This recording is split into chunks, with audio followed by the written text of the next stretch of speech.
Ang Christ the Redeemer ay isa sa mga pinakatanyag at pinakamakislap na simbolo ng Rio de Janeiro, Brazil.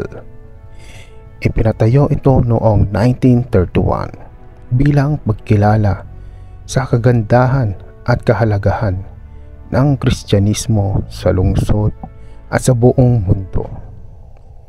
Matatagpuan sa tuktok ng bundok ng Corcovado. Ang imahen ay nagmumula sa pangarap ng mga tao na magkaroon ng isang malaking sagisag ng pananampalataya at pag-asa.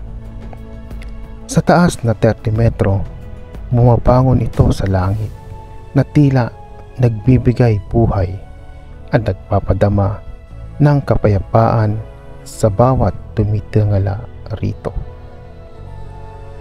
Sa tuwing gabing pumapatak ang ilaw, ang Christ the Redeemer ay nagiging isang sinag ng pag-asa sa dilim. Nagpapahayag ng walang hanggan at mapayapang pagmamahal. Ito ay isa sa pinakatanyag na pasyalan sa Brazil at isang mahalagang bahagi ng kultura at kasaysayan ng bansa. Sa bawat pagtingala sa Christ the Redeemer, ang mga tao ay nagkakaroon ng pagkakataon na magdasal at magpahinga na lumalim sa kanilang pananampalataya at pag-asa sa hinaharap.